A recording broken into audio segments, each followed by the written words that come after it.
Viewer discretion is advised. You been on a dead body? No, you haven't been on a dead body? No, this is the first one. So you gotta help move. No. Really? Yes. I feel like you're pranking me. I'm not. Take this. Alright, what do you want me to do? Shield your face.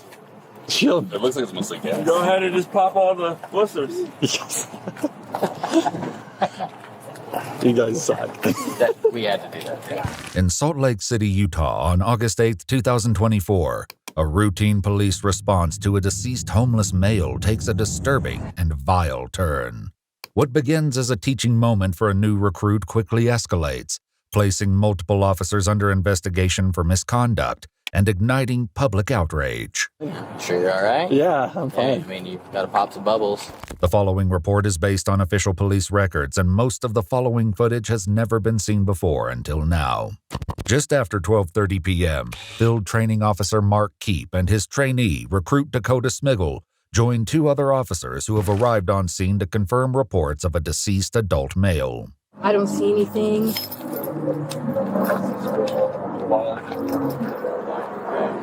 Like his tent's not. I mean, his tent's kind of like. Yeah, but it's like he fell into it, kind of thing. Like he fell over. Because like it's he's sitting leaning on that something. direction. There's not blood all over. So. I mean, There is blood on sometimes- his face, though. Yeah. You can see. There's no splatter inside the tent, is there? Oh yeah, he does have a bloody nose. There's that smell. Okay. I don't know. So I mean, there might, maybe it might not Possibly. be a bad idea to have homicide come check. Okay. So. All right. Well, let's get your take. Yep. Let's walk this off the position. Recruit Smiggle secures the scene with tape as Officer Peterson catches her colleagues up to speed on the situation. Is his face brushed in? No. No. He's been there. But he's got a lot of blood on him. Okay. More than what I always see. Officer Keep and Recruit Smiggle decide to head back to the tent to search the man's belongings for identification. As they leave, nearby officers are overheard discussing the new recruit.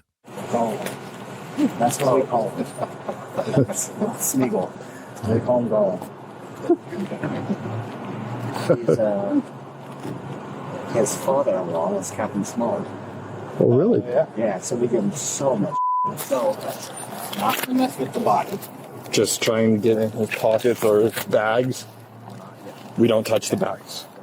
Don't touch body. Leave body alone. Bags. Officer Keep's explicit instructions to leave the body alone, however, won't stand for long.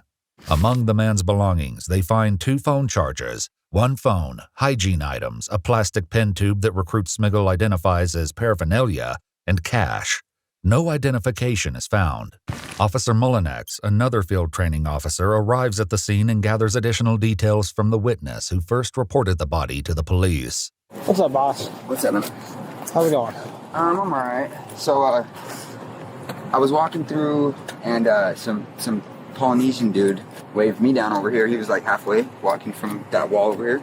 Yeah. He gets over here. He's like, I think I found a dead body. So he's not moving. I get over there and meet him. I'm like, dude, obviously it's a dead body. Why have you called the cops? You know what I mean? He's obviously dead.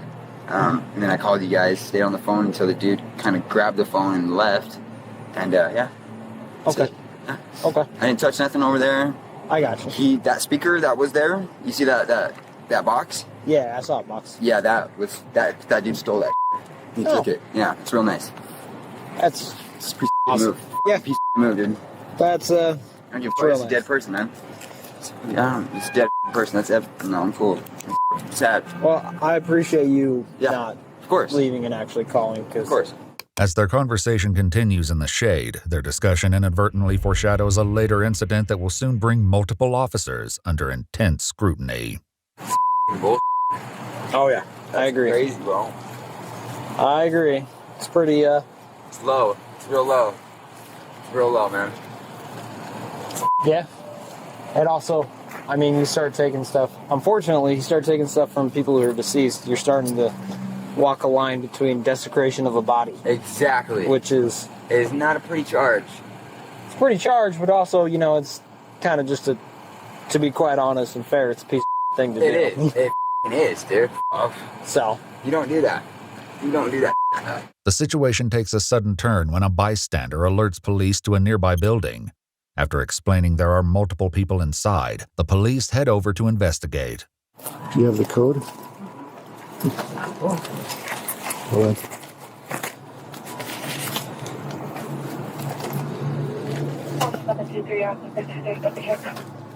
there's stairs to the left. Okay. Then there goes back into the front there. Hey, Salt Lake City Police! Come on out. Who's up there? I heard him. It's up top there. You can smell the campfire. Yeah, I can too. Salt Lake City Police! We heard you up there. Come on down. So for the most part, we all kind of stopped clearing this building because of how bad it has been. But So are we just going to Homicides. barricade the door or what? Or are we going to have to look? it's a good question. So Because it's, if it were just simply a trespass, I wouldn't ask my guys to go in. yeah, I know.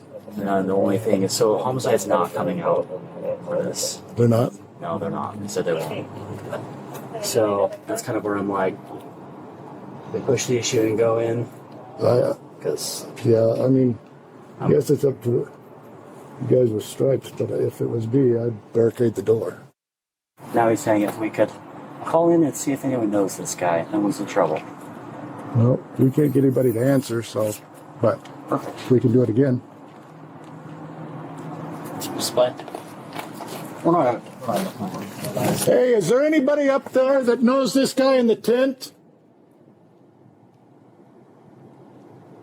Your buddy in the tent, does anybody know his name? With no response, the officer closes the door. I throw like portable welder in one day, and I'm just Yeah, that just- man and just weld Well, that, you know what I mean? yeah, exactly. As they wait for the medical examiner to arrive, Officer Mullinex approaches Officer Smiggle and Keep and delivers a shocking warning. just be wary. When they move him, he might explode. Good chance he will. You been on a dead body? No, you haven't been on a dead body. No, this is the first one. So you gotta help move. No. Really? Yes. You helped move him? Yes. Okay. You didn't think that was the thing? No, I didn't know that. That's the job. I've moved plenty of No, I didn't people. know that. Yep. Okay. Meanwhile, while standing guard near the closed building door, several officers share their perspectives on the homeless. I don't think any of us would live the same way that the people here live when they're homeless. We'd probably have a tent in the backpack and like be out of sight, out of mind. Yeah. You know what I mean? Keep our stuff consolidated. There'd be a reason we were homeless, though. Like, not like these guys where they're all dopers and Yeah. addicted to vices. Yeah. Well, I mean, a lot of it comes down to and yeah, you can give them a diagnosis to explain it. The diagnosis is correct, but in layman's terms, Yeah. that's why they can't stay housed. Trying an alternate strategy to identify the man, the officers take note of his various tattoos. They cross-reference them with their criminal database, but are unable to find a match. A sergeant contacts homicide and confirms they're not coming to the scene. I heard his tattoos. Yeah. Not really anything suspicious. Yeah. Yeah. At least not yet, so. So you pick him up and there's a knife in his back. Right? You roll him over, you're like, oh, that's a gunshot hole. Yeah. Dude, you won't even notice him for a shot. Right, but that's, yeah. Unless there's a knife sticking out of him. He's just got a lance in his spine. When the medical examiner finally arrives, they quickly catch her up to speed. As she examines the body, officers exchange remarks. Feel on the dirty. Break the seal. It's awesome. You know when you take your vest off at the end of swimming? Oh, yeah. That's breaking the seal. I mean, 1,000 times worse. When that happens, I'm not even joking. Take a big. Yeah, Take a big. Or just embrace the fire. You know what? If you do that, if you take a breath, I'll fire. According to official documents, scoring a 5 is a reference to Recruit Smiggle's daily observation report. So what do they do to break the seal on him? Moving. The moving. Okay. The movement is... The movement no, they jostles everything up. slice him open here. He smells pretty bad. Kind of smells a little bit like rotting fish or something. Yeah. Does it smell you bite for you? No. It's a different smell. It's a different smell, and it's greasy, and it'll stick in your nose for. You gotta trim your nose hairs afterwards. I'm serious, it does. Yeah, it'll just stay. It sticks to you. It's interesting how different it is from the other. Why do you think that is? Like, just Because Okay. people are it's supposed to smell like that so that we don't aren't cannibals. We don't eat it. As the medical examiner retrieves a gurney with the help of 2 contractors, Field Training Officer Mullinex joins the group. His next instruction to recruit Smiggle sets in motion a horrifying chain of events. Hey, Buzz, I go help. I feel like you're pranking me. I'm not. I've moved to that body. First dead body I moved, go help. Why are you smirking like that? Because it's just funny. But you think it's a joke, but I legitimately. So do you mind if we just do like some control popping? Yeah, go ahead. Do you guys need any help lifting him, or? You want to help? I'm just. They're telling me. I think they're pranking me. Yeah. Yeah. So yeah. You may not want to help, but we're going to allow him to help. There you go. You allow me to help? All right. Take this. All right. What do you want me to do? Recruit Smiggle is handed a box cutter by a contractor working with the medical examiner's office, and his fellow officers stand by as he does the unthinkable. Shield your face. Shield. It looks like it's mostly gas. Go ahead and just pop all the blisters. Right there? Yes, sir. Anything inflated? Yeah, just poke it. That's just gas. Yeah. Good ball.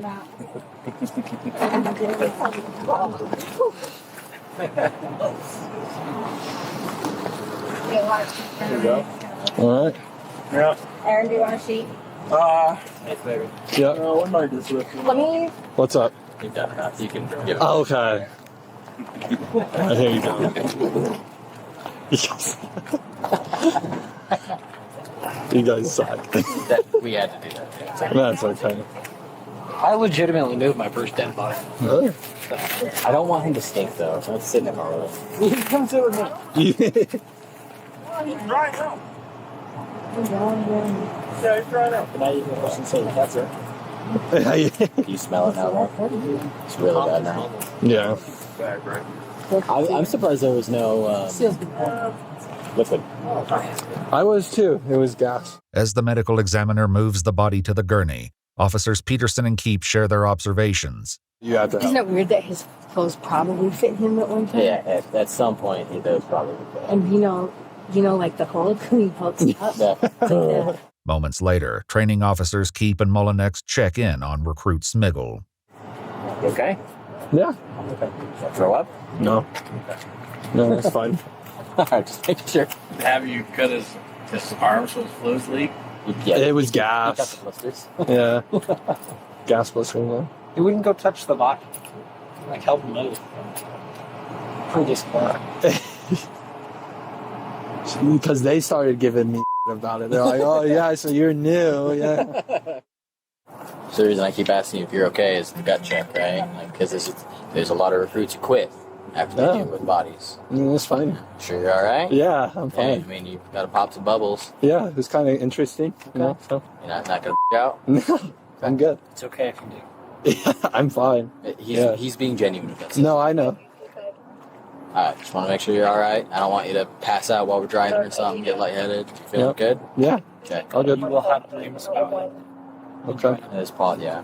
At the end of the day, any and all mention of the box cutter and the popping of blisters on the male's body is left entirely out of their official reports. Fingerprints later identified the man as 47-year-old Jason Harold Lloyd, and his family was notified of his passing. 4 days after his body was discovered, 2 unidentified officers approached a police sergeant who shared their recruits informed them of possible misconduct, launching an internal investigation by the Internal Affairs Unit. They examined the behavior conducted by several officers on scene. Training Officer Paul Mullinex, who told recruit Smiggle to help move the body, was found in violation of 4 department policies. The report describes his behavior as both discourteous and disrespectful to the decedent, as well as officer and training Smiggle. Hey, Buzz, I'll go help. I feel like you're pranking me. I'm not. Officer Mullinex was removed from the FTO program and placed on a 3-day suspension without pay. Officer Michelle Peterson, whose comments were described as disrespectful and derogatory, showing disregard for the basic human dignity of the decedent, was found in violation of 2 department policies. You know, like the Hulk, when he hulks up. Like that. Officer Peterson was issued a written warning. Field Training Officer Mark Keep was found to have violated 8 department policies. The report states that Officer Keep acted in a way that was unprofessional, bullying, and disrespectful of the deceased. Additionally, it was found that Officer Keep's self-admitted direction to Smiggle to not include critical details regarding Smiggle's actions in the final report did constitute a direct violation of department policies. You guys suck. We had to do that. That's okay. According to a press release from the Salt Lake City Police Department, Officer Keep resigned. Internal Affairs determined that Smiggle violated only one policy, which prohibits discourteous, disrespectful, or discriminatory treatment of the public. Just poke it. That's its gas. There's no record of discipline for Recruit Smiggle. A letter dated February 10, 2025 confirms the district attorney's office declined to seek criminal charges. A later examination of Jason's body did not find any trauma or injury, and according to the Salt Lake City press release, his death was ruled as accidental, though it didn't provide further details. On her public Facebook page, Jason's sister states that he had a heart of gold and continues to encourage others to share her brother's story.